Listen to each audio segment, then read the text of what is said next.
The moment he let go of my hand was the moment I realized I had already been alone for a long time. The automatic doors of Mercy General slid open with a soft mechanical sigh, spilling cold fluorescent light into the rain-soaked night as my husband's grip tightened around my wrist for half a second longer than necessary before he released me completely, like I was something inconvenient he'd finally decided to put down. And I remember thinking how strange it was that after 3 years of marriage, that was the only thing that felt clear, the release, not the pain, not the confusion, just the quiet certainty that whatever we had was over long before tonight. "Sit here," he said, nodding toward a plastic chair near the entrance, his voice flat. Already somewhere else, already done, and I lowered myself slowly because my body felt heavier than it should, like gravity had decided to double just for me. The thin hospital bracelet around my wrist catching the harsh light as I moved, and I noticed how no one was really looking at me, not the nurses rushing past, not the security guard half watching the door, not even the couple arguing softly by the vending machines. It was like I had already disappeared from the world before I even had the chance to stand back up. "I'll handle the paperwork," he added, but he didn't look at me when he said it. And something in his tone told me he wouldn't come back, not really, not in the way that mattered. And I wanted to ask him to stay, not because I needed him, but because I needed something to make sense, something to explain how we got here, how love turned into silence, how promises turned into distance measured in footsteps walking away. The rain tapped steadily against the glass doors, each drop a quiet reminder that the outside world kept moving even when mine had stopped, and I wrapped my arms around myself, trying to hold together something that felt like it had been slipping for months, maybe longer, my fingers brushing lightly over my sleeve where the fabric felt thicker, layered, hiding things I didn't have the energy to explain anymore. And I closed my eyes just for a second, just to breathe, just to exist without thinking. Minutes passed, or maybe it was longer. Time didn't feel real in that moment, just stretched and blurred like everything else. And when I opened my eyes again, the chair across from me was empty. The space where he had been standing felt colder somehow, and the realization settled in quietly, without drama, without tears, just a simple truth that landed heavier than anything else. He had left, not just the hospital, not just the room, but me. I swallowed hard, tasting something metallic at the back of my throat, and forced myself to stand, my legs unsteady but determined, because if I stayed sitting there any longer, I wasn't sure I'd get back up again. And the world didn't pause for people like me. It didn't wait for you to catch up. It just kept moving forward whether you were ready or not. The hallway stretched out ahead, too bright, too clean, the smell of antiseptic sharp in the air, and I took one step, then another, focusing on the sound of my own breathing, on the rhythm of my footsteps against the polished floor, anything to keep from thinking too much, because thinking meant remembering, and remembering meant feeling, and I wasn't sure I could handle that yet. That's when I heard it, the sudden shift in the air, not loud, not obvious, just a subtle change that made people slow down, glance sideways, step aside without being asked, and I felt it before I saw him. The presence of someone who didn't need to speak to be noticed, who didn't need to raise his voice to be heard.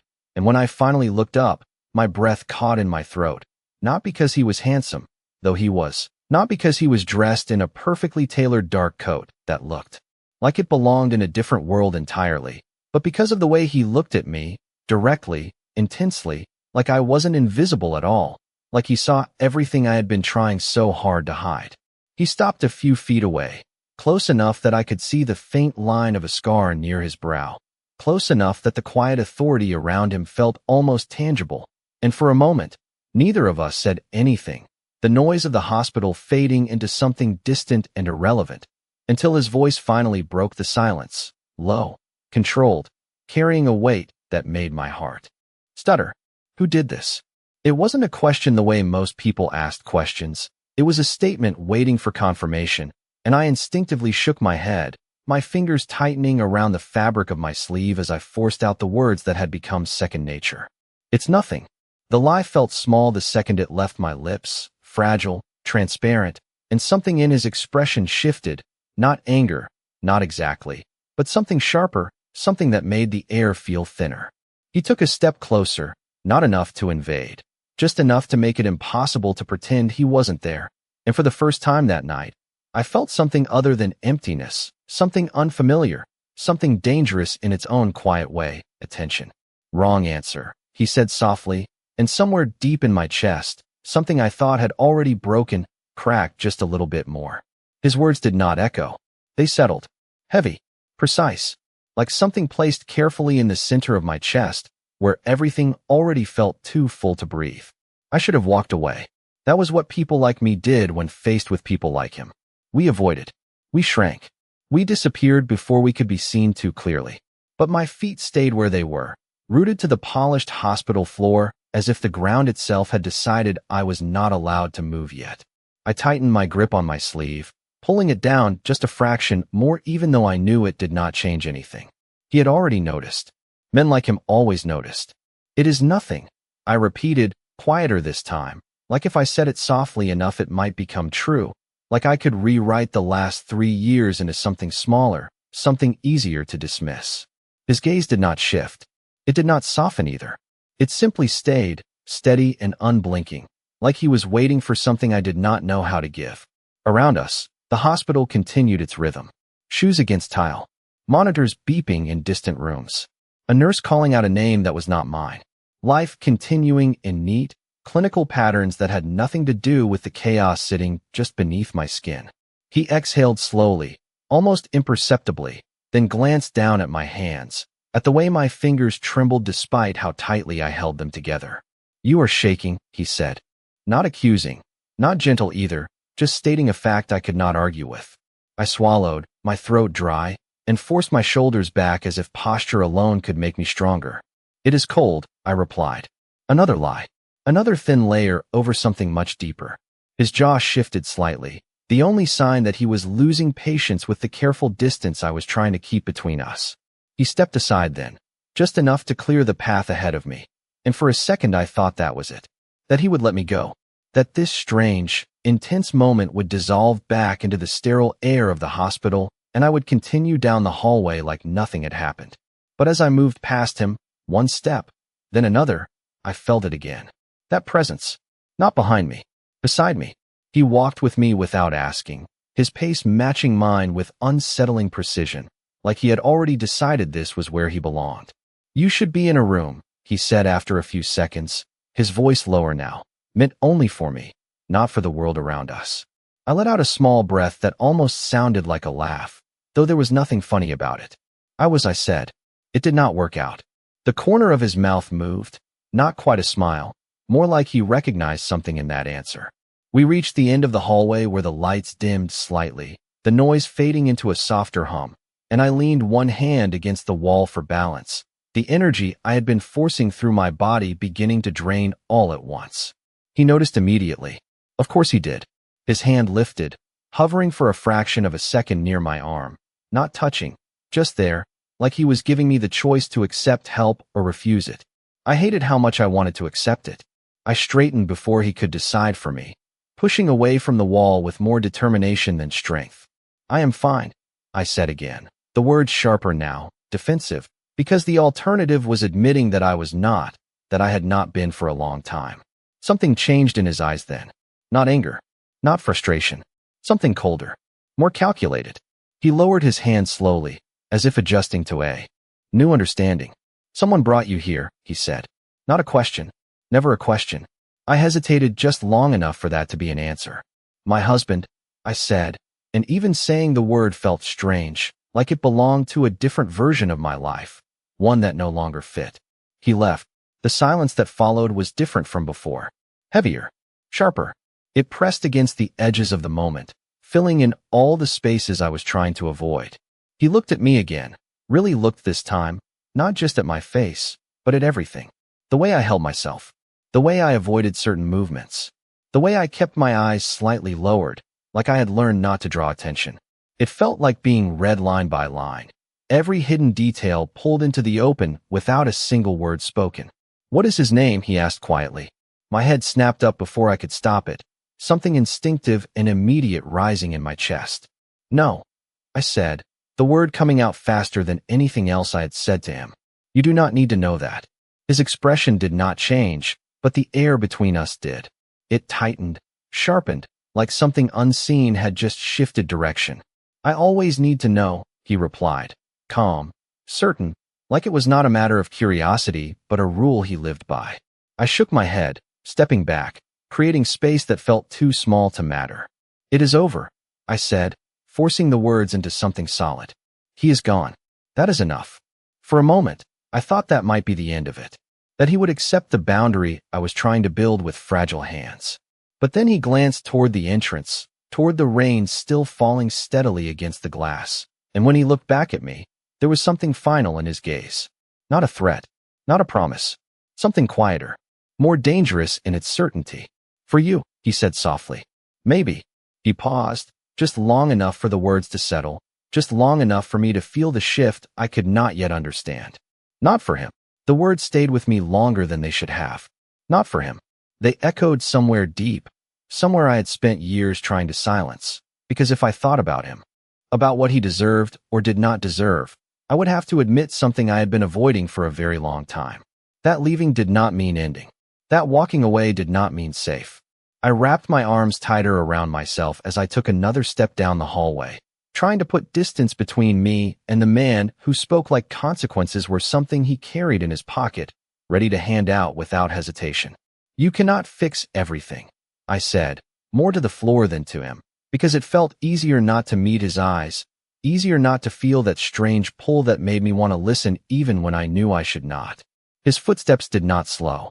If anything, they became more deliberate, each one measured, controlled. I do not fix things, he replied calmly. I remove problems. The simplicity of it made my chest tighten. There was no emotion in his voice, no hesitation, just certainty, like he had lived his entire life in a world where solutions were not discussed, they were executed. I shook my head, a small, almost desperate motion. People are not problems, I said quickly, my voice catching slightly at the end. Whatever he did, it is over. The word over felt fragile the moment I said it, like glass that could crack under the slightest pressure. He stopped walking then, and the sudden absence of his movement made me stop too, even though I had not meant to. I turned slowly, forcing myself to face him, and for a second, the distance between us felt smaller than it should have been, like the space had folded in on itself. His gaze held mine, steady and unreadable, but there was something beneath it now, something quieter, more focused. You believe that, he said, not mocking, not dismissing, just observing. I nodded, even though the movement felt uncertain. I have to, I answered, because that was the truth I was clinging to, the only thing keeping everything else from unraveling. His eyes softened just slightly, not enough for anyone else to notice, but enough for me to feel it, like a shift in temperature before a storm. That is not the same as it being true, he said. The words settled between us, heavier than anything else he had said so far, because they did not sound like a warning, they sounded like experience. I looked away first, my breath unsteady as I turned back toward the hallway, because staying in that moment felt dangerous in a way I could not explain. I cannot be part of whatever you are thinking, I said, my voice quieter now, more tired than defensive. I do not want revenge. I do not want anything from him anymore. That part was true. I did not want anything. Not answers. Not apologies. Not closure. Just distance. Just quiet. Just a life that did not feel like it was constantly waiting for something to go wrong. He did not respond right away, and the silence stretched long enough that I thought maybe he had finally decided to let it go, to step back into whatever world he came from and leave me to mine. But then I heard it again. His voice. Close. Steady. Certain. This is not about what you want, he said. I closed my eyes for a brief second, the exhaustion pressing down on me harder than before, because that was exactly what I had been afraid of. Losing control of something that was already slipping through my fingers. Then it should be, I replied softly, opening my eyes and turning to face him again, forcing whatever strength I had left into my voice. It is my life. The words hung there, fragile but defiant, and for the first time since he appeared, something in his expression shifted in a way I could not ignore. Not anger, not resistance, something closer to consideration, like he was weighing my words against something else, something only he could see. He took a step back then, creating space where before there had been none, and the sudden distance felt both relieving and unsettling at the same time. Then live it, he said simply. I blinked, caught off guard by how easily he said it, how quickly he stepped away from the intensity that had filled every moment between us. He turned slightly, his attention already moving elsewhere, like he had made a decision I was not part of, and for a second, I thought that was it. That he would walk away just like my husband had, leaving me in the same empty space, just with a different kind of silence. But before he could take another step, he paused, just for a fraction of a second, and without turning back, he added, "But understand something." My breath caught, my body going still without permission, because something in his tone had changed again, not louder, not harsher, just final.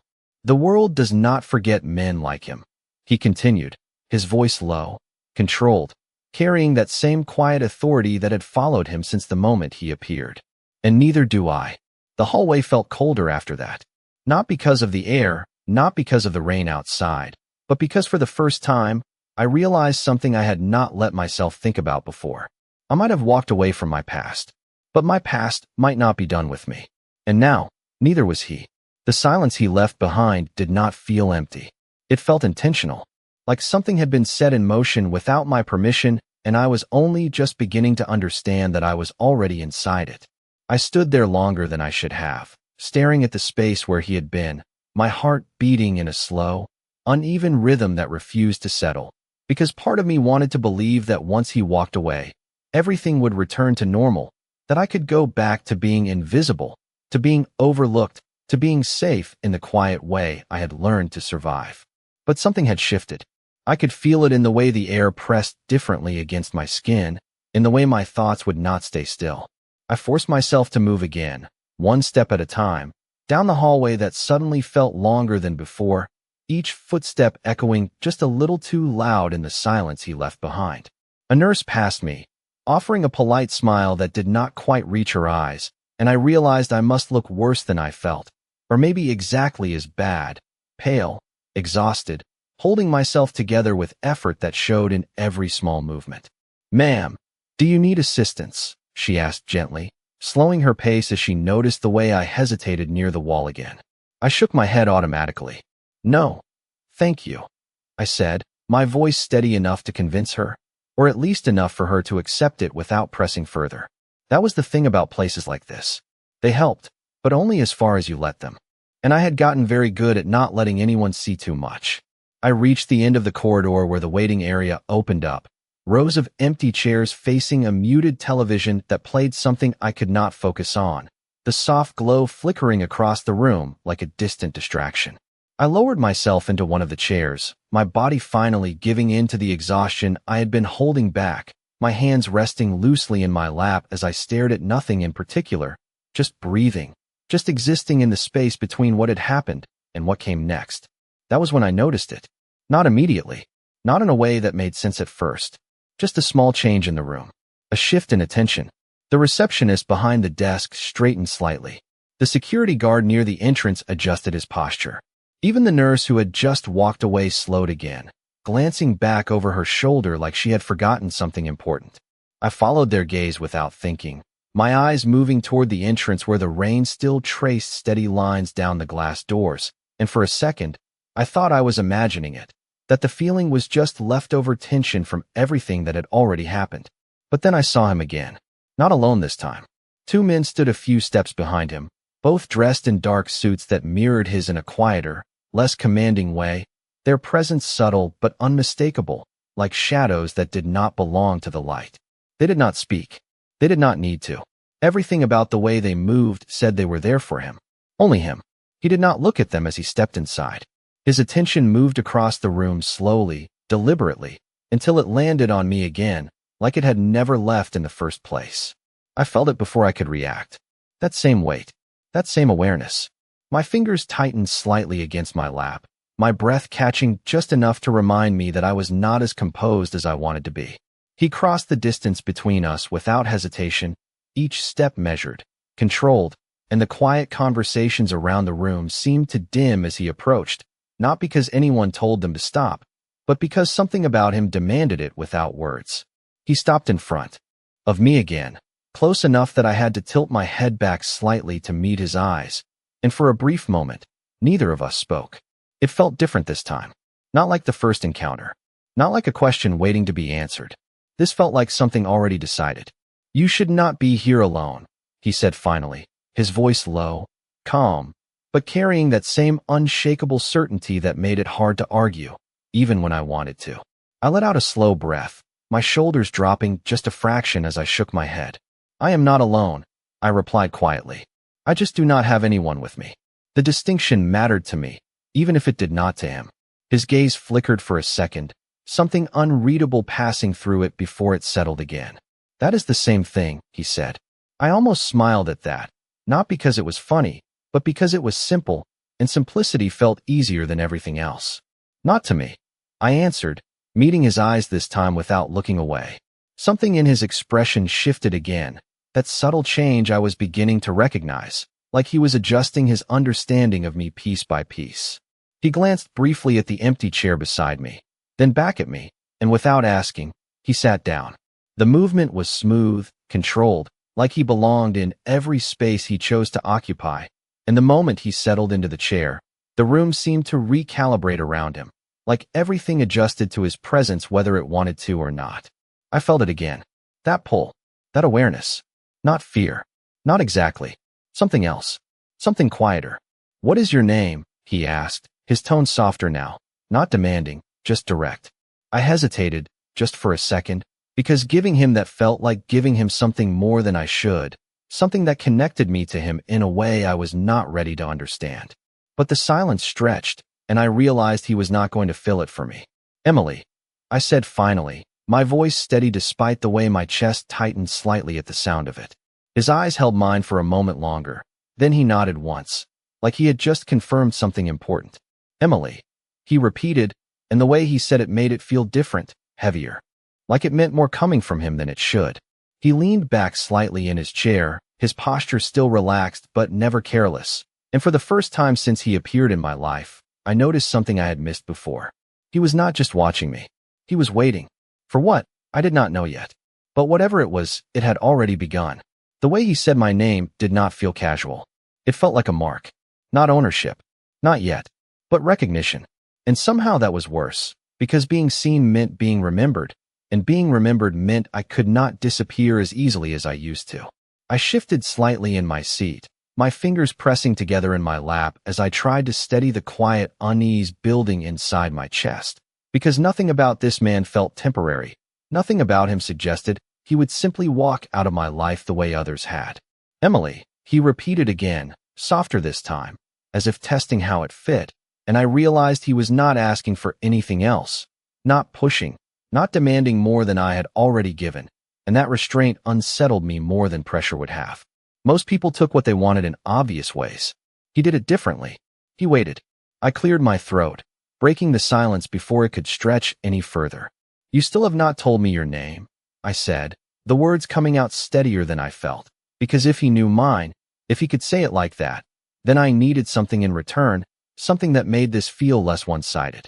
His gaze held mine for a second longer, then he inclined his head slightly, like he had expected the question eventually. "Adrian," he said. No last name. No explanation. Just Adrian. The simplicity of it should have made him easier to understand, but it did the opposite.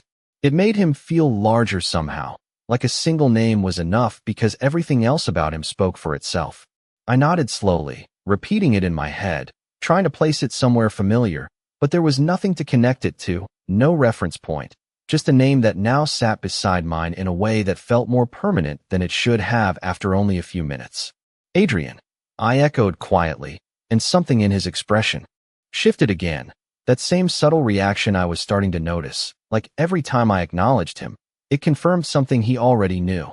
The two men standing a few steps away remained silent, their presence constant but unobtrusive, and I realized they had not once looked directly at me, their attention fixed outward, scanning, observing, protecting him.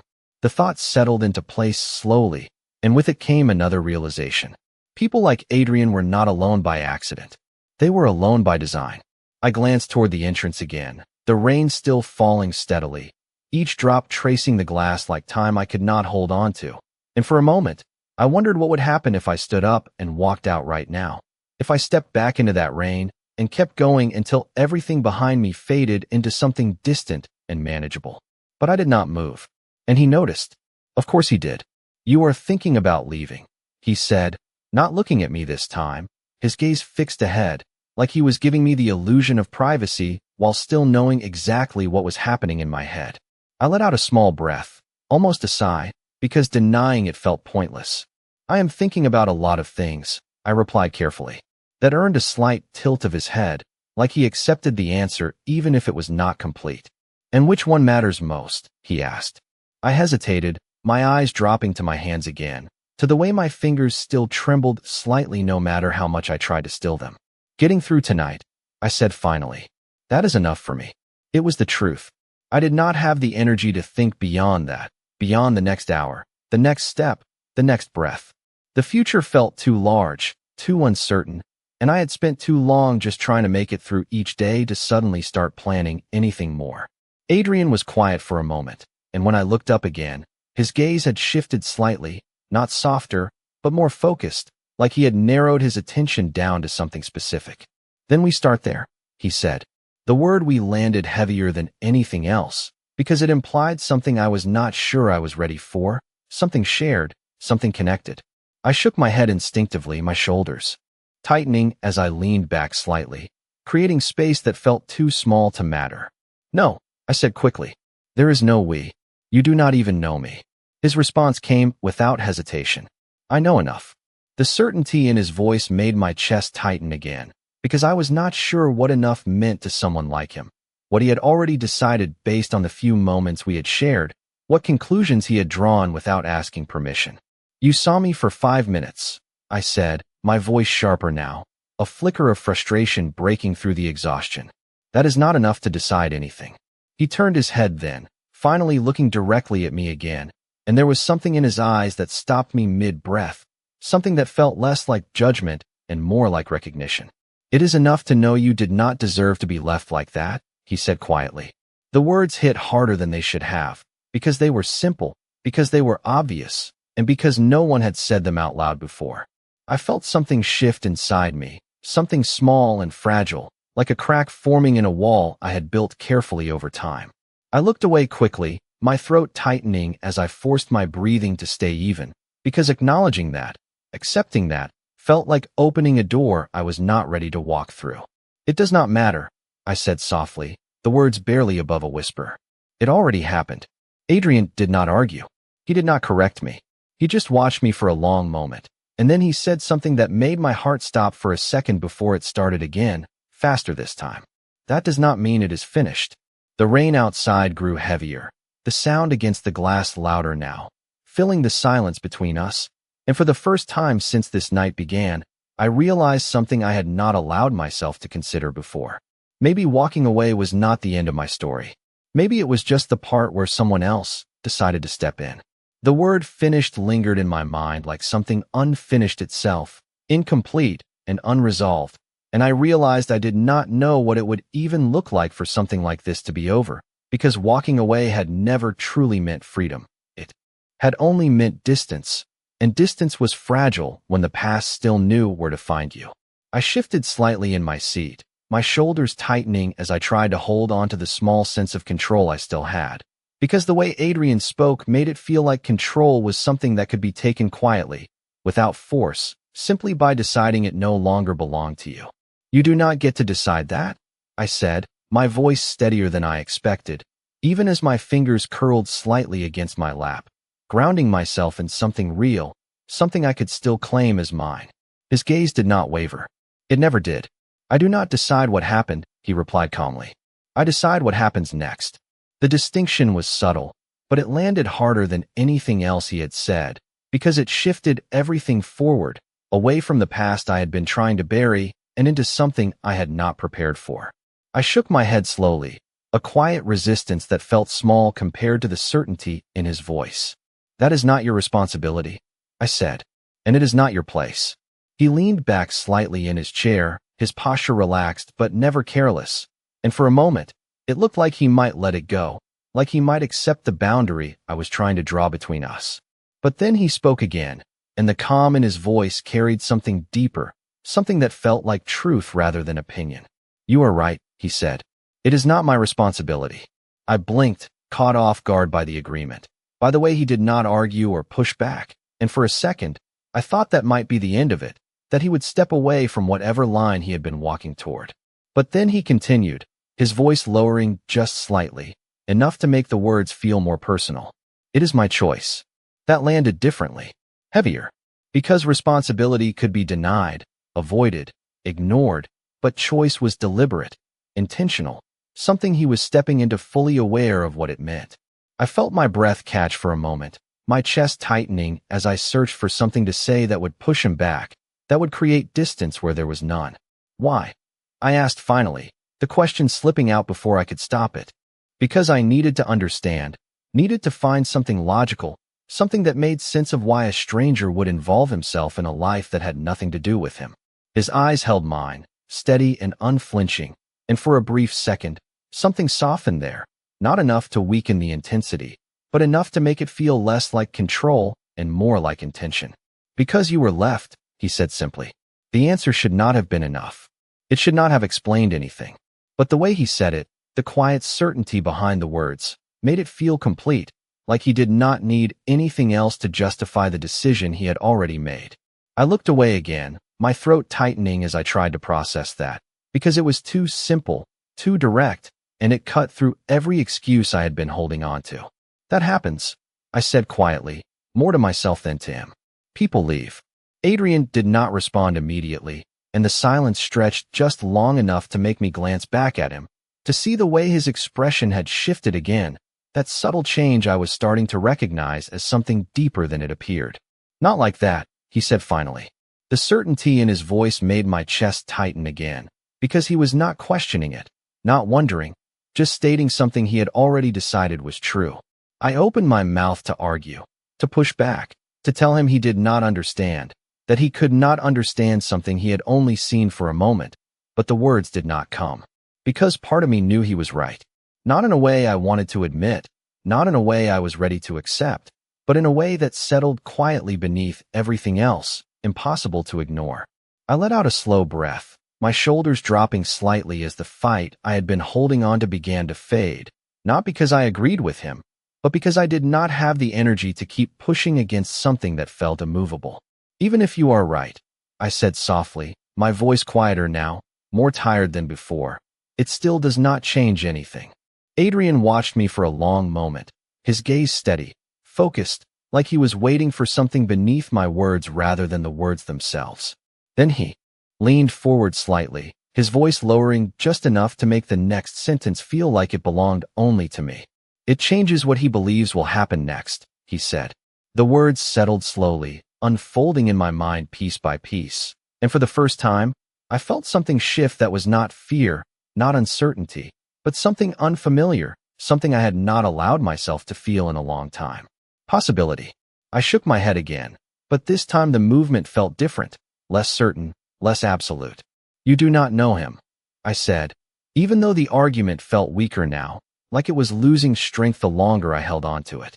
Adrian's expression did not change, but something in his eyes sharpened slightly, like a decision had just been confirmed. "I know enough," he said again, repeating the same words, but this time they carried more weight, more intention, like they were no longer just an observation but a conclusion. The rain outside continued to fall, steady and unrelenting, the sound filling the space between us, and I realized something I had not fully understood until now. This was no longer about whether I wanted his help. This was about the fact that he had already decided to give it. And people like Adrian did not change their minds. The realization settled in slowly, like rain seeping through fabric you thought was thick enough to keep you dry. And no matter how still I sat, no matter how carefully I controlled my breathing, I could not ignore it anymore. He had already chosen. And somehow, that choice included me. I stared down at my hands again, at the faint tremor that refused to disappear, and I wondered when I had become someone who needed saving in the first place, when my life had shifted from something I controlled to something I endured, and more importantly, why it felt so unfamiliar to have someone refuse to look away. "You should go," I said quietly, the words coming out softer than I intended, because they were not entirely honest. Part of me wanted him to leave. Part of me did not. That contradiction sat heavy in my chest, impossible to separate. Adrian did not move. He did not even look surprised. No, he said simply. The answer was immediate, effortless, like he had already considered the possibility and dismissed it. Long before I spoke, I let out a small breath, somewhere between frustration and disbelief, and leaned back slightly in the chair, creating space that felt meaningless with him sitting so close. You cannot just decide to stay in someone's life like this, I said, my voice gaining a little strength, because I needed to push back against something, needed to feel like I still had a say in what happened next. His gaze shifted to me fully again, steady and unwavering, and there was something different there now, something more defined, like the edges of his intention had sharpened. I already did, he replied. The certainty in those words made my chest tighten again, but this time it was not just unease. It was something else, something that felt dangerously close to relief, and that scared me more than anything else he had said. I shook my head quickly, rejecting that feeling before it could take root. You do not even know if I want that, I said, my voice quieter now, because this was the part that mattered, the part that made everything else complicated. Adrian watched me for a moment, really watched me, like he was measuring the truth behind my words rather than the words themselves. Then he leaned forward slightly, his voice lowering just enough to make the next sentence feel more personal, more deliberate. You do not have to want it, he said. You just have to need it. The words landed harder than anything else, because they cut too close to something I had been trying to ignore, something I did not want to admit even to myself. I opened my mouth to argue, to tell him he was wrong, that I did not need anything from anyone, that I had survived this long on my own, and I could keep going the same way. But the words did not come, because part of me knew that survival was not the same as living, and I had been surviving for a long time. I looked away, my throat tightening as I tried to steady my breathing again, because acknowledging that felt like losing something I could not get back. Needing something does not mean I accept it, I said finally, my voice barely above a whisper, because that was the line I was holding on to, the last piece of control I could still claim. Adrian did not argue. He did not push. He simply nodded once, like he accepted that boundary for now, like he understood that this was not something that could be forced, even if everything about him suggested he was used to getting what he wanted. Then do not accept it, he said calmly. Just do not refuse it either. The balance in that statement caught me off guard, because it was not a demand, not an order, just a quiet adjustment, a shift that gave me space without removing his presence entirely. I exhaled slowly, my shoulders dropping just a fraction as some of the tension eased, not disappearing, but settling into something more manageable. The rain outside continued to fall, steady and relentless, the sound filling the room in a way that felt almost comforting now, like a constant that did not change no matter what else did.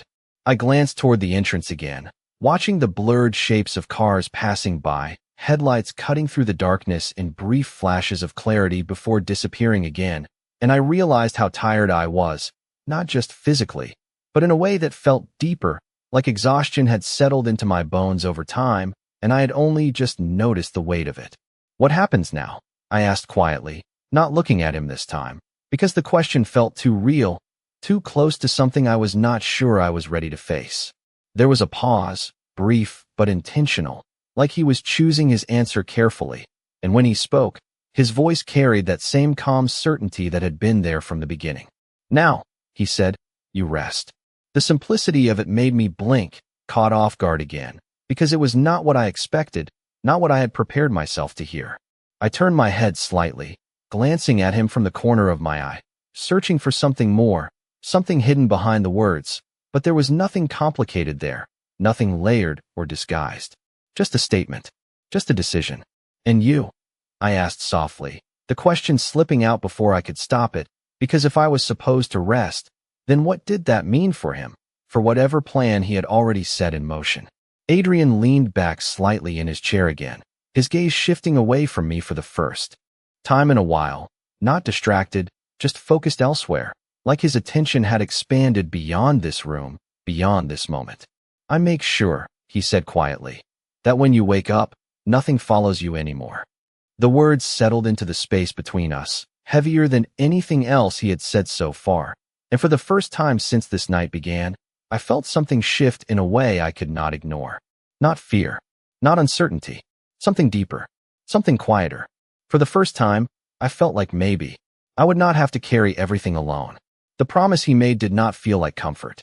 It felt like a shift in gravity, like something in my world had quietly tilted and I was only just beginning to lose my balance. Nothing follows you anymore.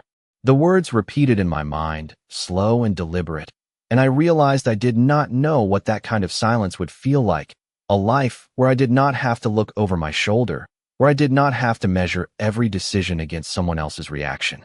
It sounded impossible. It sounded dangerous. I drew in a slow breath, the sterile air of the hospital filling my lungs as I tried to steady the sudden rush of thoughts that refused to settle. You cannot promise something like that, I said quietly, not looking at him, because if I did, I was not sure I would be able to hold on to the doubt I needed to keep myself grounded. Adrian did not respond immediately. He never rushed his answers. When he spoke, it was always with intention, like every word had already been chosen before it left his mouth. I did not promise, he said calmly. I told you what will happen. The certainty in that distinction made my chest tighten again, because promises could be broken, but statements like his felt different, heavier, like they were already in motion whether I agreed with them or not. I turned my head slightly, looking at him more directly now, searching for something in his expression that would make this feel less absolute, less inevitable.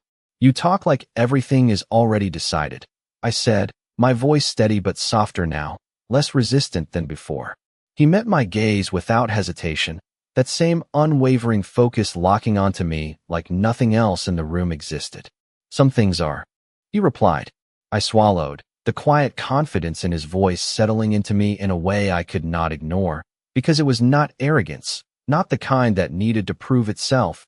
It was something else entirely, something built on experience, on outcomes I had not seen, but could feel in the way he carried himself.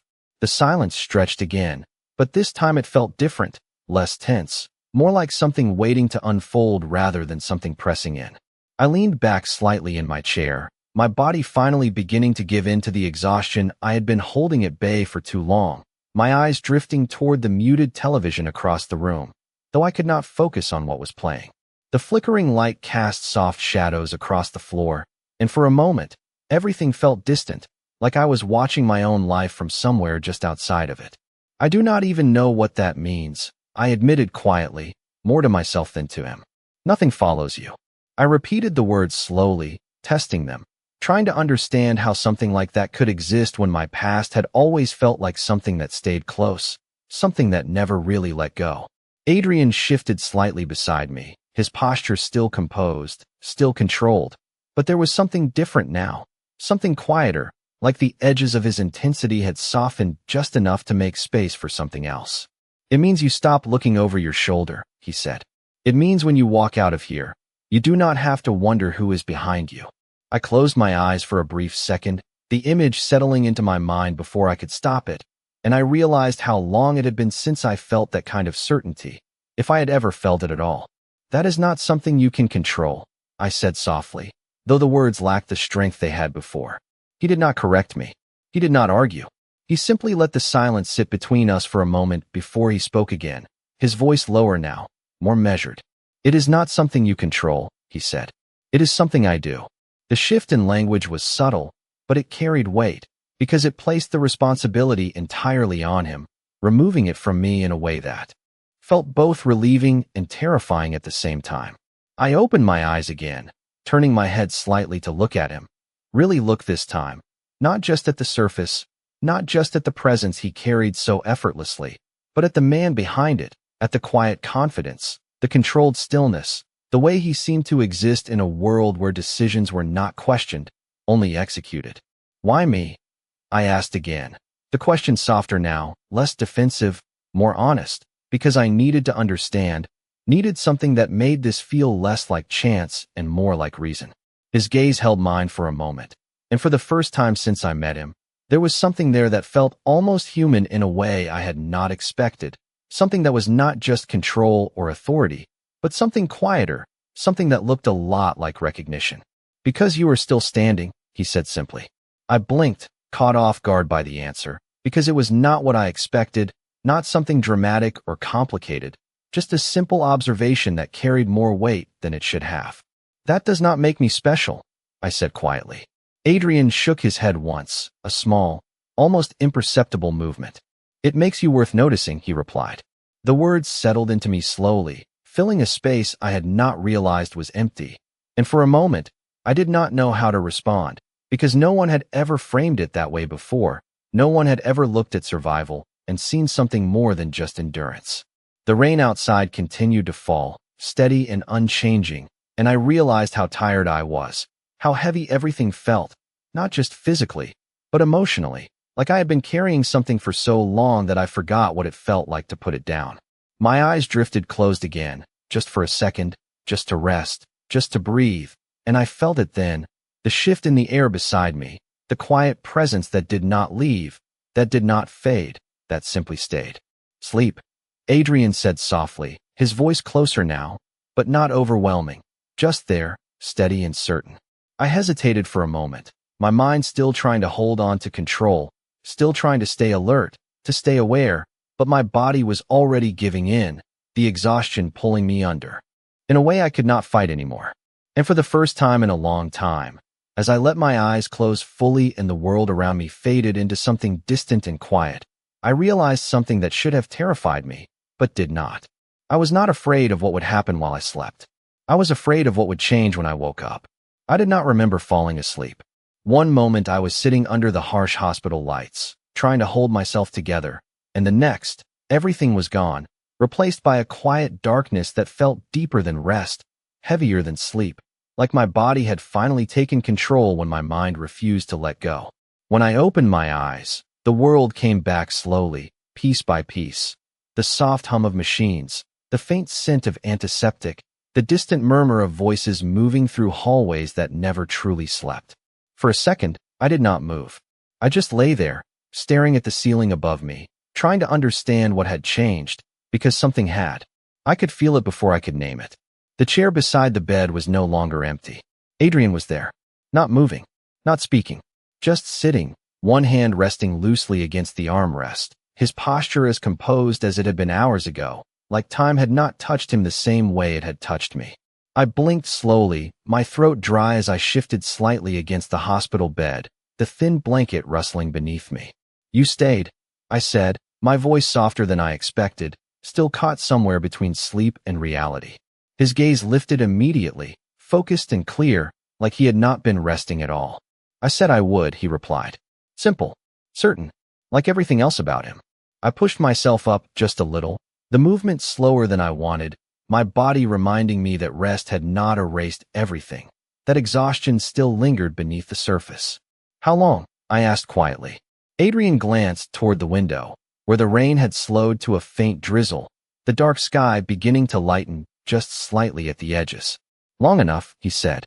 The answer did not tell me anything, but somehow it felt complete, like time had mattered less to him than the fact that he was still here when I woke up. I swallowed, my fingers brushing lightly against the edge of the blanket as I tried to piece together the last thing I remembered, his voice, his promise, the weight of something shifting that I had not fully understood. You said things would change, I murmured, more to myself than to him, the memory surfacing slowly. Adrian did not respond right away. He never did. When he finally spoke, his voice carried that same quiet certainty, but there was something else beneath it now, something more defined, more final. They already have, he said. I turned my head slightly, looking at him more directly, searching for something in his expression that would explain what he meant, because nothing around me looked different. The room was the same, the lights, the sounds, the steady rhythm of a place that did not pause for anyone. I do not see anything different, I said, my voice steady but uncertain, because I could feel the change, even if I could not see it yet. Adrian leaned forward slightly, his elbows resting against his knees, his attention narrowing in a way that made everything else fade into the background. That is because it is not here, he said. The words settled into me slowly, and before I could ask what he meant, there was a knock at the door. Soft, controlled, not the rushed urgency of hospital staff, not the casual tap of someone passing by, something else. Intentional. Adrian did not look surprised. Of course he did not. Come in, he said calmly, his voice carrying just enough authority to shift the air in the room. The door opened quietly, and one of the men from earlier stepped inside, dressed the same, composed, professional, his presence as controlled as Adrian's but quieter, more reserved. He did not look at me, not directly. His focus stayed on Adrian, like I was not the center of this moment, even though I felt like I was standing right in the middle of it. "It is done," the man said, his tone low, respectful, each word measured carefully. The phrase landed in the room like something final, something that closed a door I had not realized was still open. I felt my breath catch, my fingers tightening slightly against the blanket as I tried to understand what those words meant, what had been done, what had changed while I slept. Adrian did not react outwardly. He simply nodded once, a small, controlled movement that carried more weight than any visible response. "Good," he said. The man inclined his head slightly, then stepped back, leaving as quietly as he had entered, the door closing behind him with a soft click that echoed louder than it should have. The silence that followed felt different. Heavier. Not uncertain. Not waiting. Settled. I turned my head slowly, my gaze finding Adrian again, my heart beating faster now, not from fear, not exactly, but from something else, something that felt like standing at the edge of something unknown. "What does that mean?" I asked, my voice quieter now, more careful, because I already knew this was the moment where everything shifted from possibility into reality. Adrian held my gaze for a long moment, his expression unchanged, his presence as steady as it had been from the beginning. And when he spoke, his voice was calm, controlled, but carried something deeper, something that felt like the final piece of a decision already made. "It means," he said, "he will not be part of your life anymore." The words settled into me slowly, heavier than anything else, because they were not dramatic, not loud, not filled with explanation, just a quiet statement that closed something I had been trying to leave behind for longer than I could admit. I looked down at my hands again, at the way they had finally stopped shaking, at the stillness that had replaced something I had grown used to carrying. And for the first time since this night began, I realized something I had not allowed myself to believe before. It was not just distance anymore. It was absence. And somehow, that scared me more than anything else. Absence was not something I knew how to trust. It felt too clean, too quiet, like a room that had been emptied too quickly, leaving behind the outline of something that used to exist but no longer did, and I did not know what to do with that kind of silence. I stared at my hands, at the stillness that had replaced the constant tension I had grown used to, and instead of relief, something else crept in, something sharper, something that made my chest tighten in a way I could not ignore. "You cannot just erase someone," I said quietly, my voice steady but carrying a weight I had not expected. Adrian did not respond immediately. He never rushed into explanations. He simply watched me, his gaze steady, patient, like he was waiting for me to reach the part one was not saying out loud. I lifted my eyes to meet his, forcing myself not to look away this time.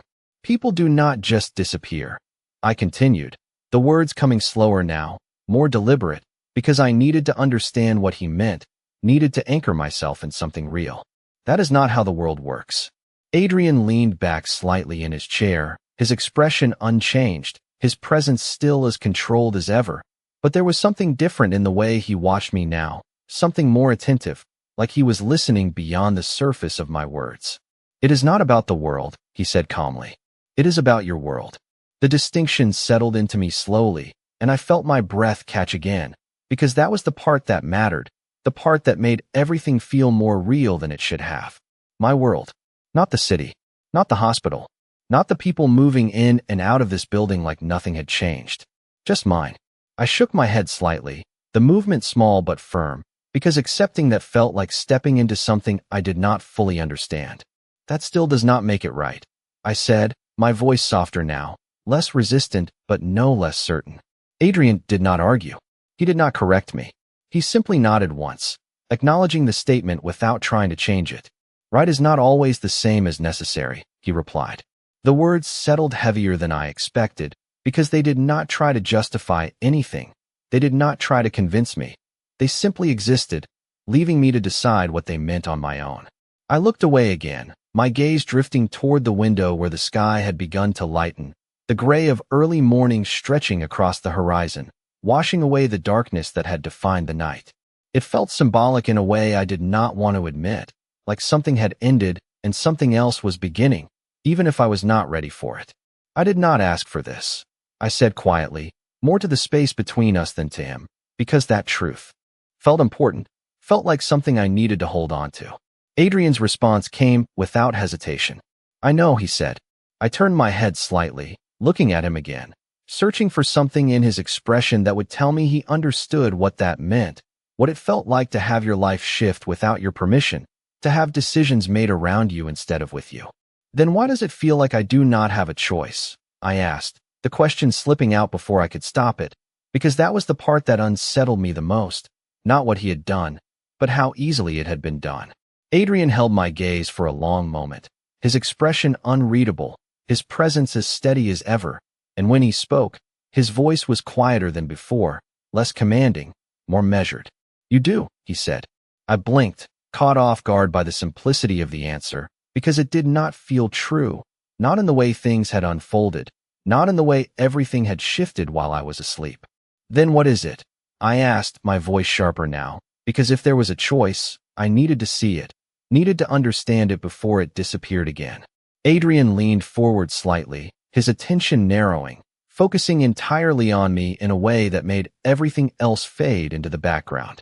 You can walk out of here, he said. You can pretend none of this happened. You can go back to your life exactly as it was.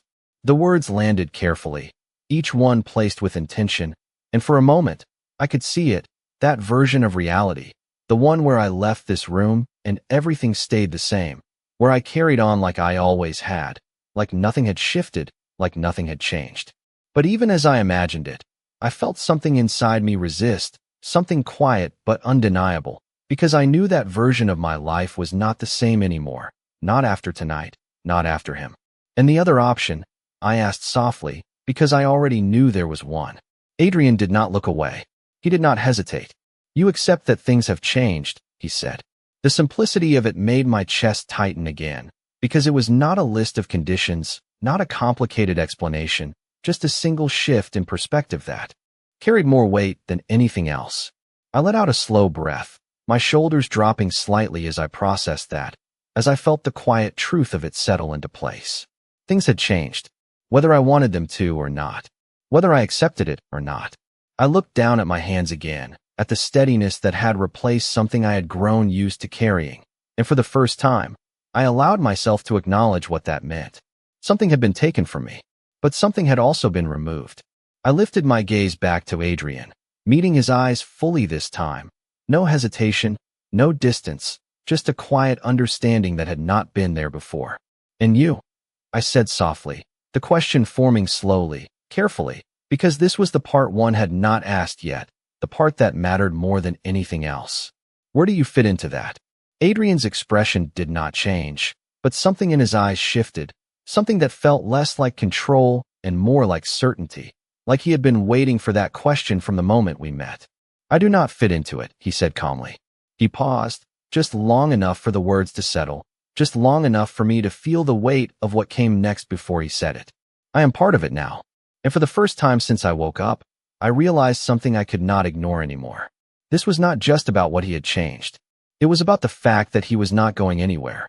The words settled into the space between us with a weight I could not ignore, not loud, not overwhelming, just present, like something that had always been there, and I was only now choosing to see it. Part of it now, not temporary, not passing, something that stayed. I held his gaze longer than I had before, searching for hesitation, for uncertainty, for anything that suggested this was a moment that could still shift, still change direction if I pushed hard enough. But there was nothing like that in his expression, just calm, just certainty, and something else beneath it that I had not fully understood until now. Intention.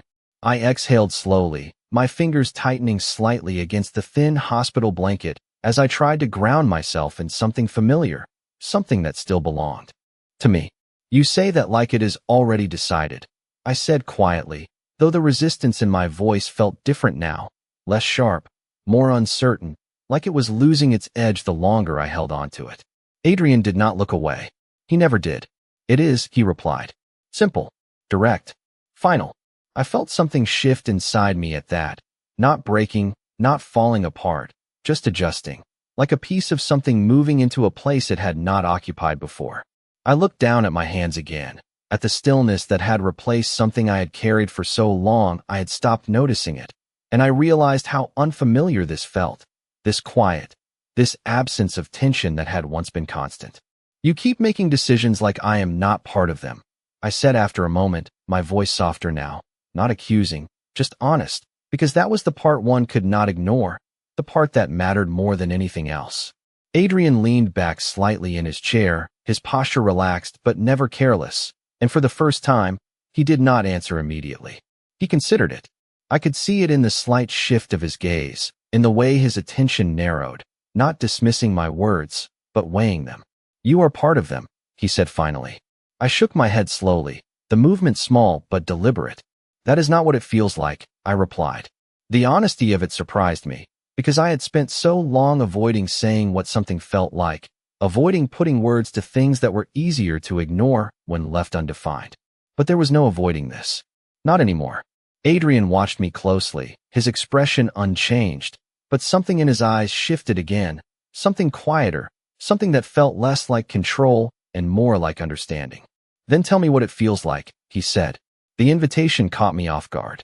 Not a command, not a demand, just a space for something I had not been asked for in a long time. My thoughts stalled for a second, my breath catching as I tried to find the words, because feeling something and explaining it were not the same thing. It feels like I woke up and my life was already different, I said slowly. Like I did not get a say in that part. The room stayed quiet. After that, the hum of the machines filling the space between us, steady and unchanging. And for a moment, I wondered if he would dismiss it, if he would tell me that my perspective did not matter compared to what had been done. But he did not. He nodded once, a small acknowledgement that carried more weight than I expected. You did not get a say in what happened, he said. But you get a say in what happens next. I looked up at him again, something in my chest tightening at the distinction, because it was the same line he had drawn before, but this time it felt different, more defined, more real. That sounds like a choice, I said quietly.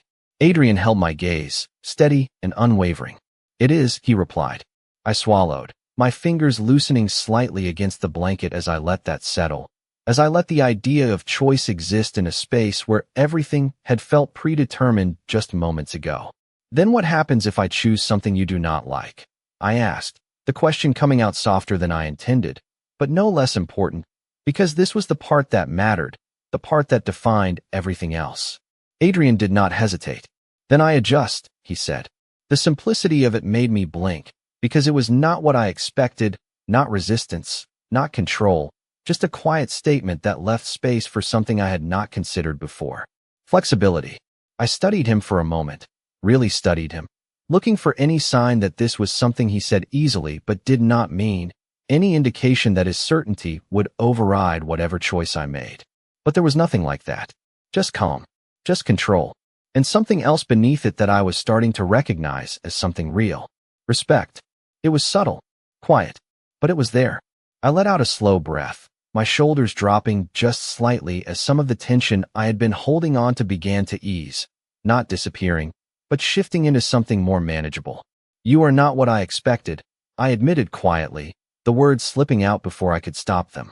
Adrian's expression did not change, but there was a faint shift in his gaze, something that almost resembled curiosity. What did you expect? He asked. I hesitated for a moment, considering the answer, because the truth felt more complicated than I wanted it to be. Someone who does not listen, I said finally. Someone who decides everything without asking. Adrian tilted his head slightly, a small, almost imperceptible movement, and for the first time, there was something in his expression that felt close to a reaction, not dramatic, not obvious, just there. I do decide, he said calmly. I almost smiled at that, a small, fleeting expression that disappeared as quickly as it came. I noticed, I replied softly. The silence that followed felt different again, less heavy, less tense, like something between us had shifted into a space that allowed for something new, something not entirely defined yet. I looked down at my hands one more time, then back at him, my gaze steady now, no hesitation, no distance. Then here is my choice, I said quietly. The words felt heavier than anything else I had said, because they mattered, because they defined what came next, not just for me, but for him as well. Adrian did not move. He did not speak. He simply watched me, waiting. And for the first time since this night began, I realized something I had not allowed myself to feel before. I was not just reacting anymore. I was deciding. The moment stretched longer than it should have. The silence between us no longer empty, but filled with something deliberate, something waiting, and I could feel it in the way my heartbeat slowed instead of raced, in the way my thoughts did not scatter like they used to but gathered, steady, intentional, like they were finally aligning with something I could control. I held his gaze, not looking away this time, not shrinking from the weight of his attention, because this was different now. This was not about what had been done to me. This was about what I chose to do next. I am not going back, I said quietly, the words forming slowly but landing with more certainty than anything else I had said all night. Adrian did not react outwardly, but something in his eyes shifted, something subtle, like confirmation, like he had expected that answer, but still acknowledged it as mine. I let out a slow breath, my fingers relaxing slightly against the blanket as I continued, because once I started, I knew I could not stop halfway. Not to him, not to that. Life. The words felt final in a way I had not allowed them to feel before, because saying them out loud made them real, made them something I could not take back later when doubt tried to creep in again. Adrian nodded once, a small, controlled movement, but it carried weight, like he was accepting the decision without trying to shape it, without trying to claim it as his own. Good, he said simply. The word should not have mattered, but it did, because it did not feel like approval. It felt like agreement, like he recognized the choice for what it was. Mine. I swallowed, my gaze dropping for a brief second before lifting again, because there was more, something I needed to say before this moment passed, before everything shifted again. But I am not doing this your way either, I added, my voice softer but no less steady, because this was the part that mattered just as much, the part that defined where I stood, not just away from my past, but in front of whatever came next. Adrian's expression did not change, but his attention sharpened slightly, like he was listening more closely now, not just to the words, but to what they meant beneath the surface. Explain, he said calmly. I took a breath, steadying myself, because this was not easy, not something I had practiced or prepared for, just something that needed to be said. I am not something you fix, I said. I am not a problem you remove. The words felt stronger the more I said them, like they were building something inside me that had been missing for a long time. I decide what happens to me. Not him. Not you. The room stayed quiet after that, the faint hum of the machines the only sound filling the space. And for a moment, I wondered if I had pushed too far, if this was the line where his calm certainty would turn into something else, something less patient, less controlled. But it did not. Adrian watched me for a long moment, his gaze steady, unreadable, and then he nodded again, slower this time, more deliberate. Understood, he said. The simplicity of the response caught me off guard, because there was no resistance, no correction, just acceptance, like he had already accounted for this possibility, like it did not change his position, only adjusted it. I felt something shift in my chest at that, something small but undeniable, because this was not what I expected, not from someone like him, not from someone who moved through the world with that kind of control. Then we are clear, I said quietly, testing the ground between us, making sure it was as steady as it felt. Adrian leaned back slightly in his chair, his posture relaxed but still precise, still composed, and for the first time since I met him, there was something in his expression that felt almost like approval, though not the kind that came from authority, more like recognition. We are, he replied. The words settled into place, and with them came something else, something I had not expected, something that felt like space, like the room had expanded in a way that allowed me to breathe more easily, to exist without feeling like I was being pulled in a direction I did not choose. I exhaled slowly, my shoulders dropping just a fraction as I let that settle, as I let myself feel what it meant to stand in a decision that was mine. Then I leave, I said after a moment, the words simple but heavy, because they marked the next step, the first real movement forward. Adrian did not stop me. He did not question it. He simply nodded once more, like this was exactly what was supposed to happen next. When you are ready, he said.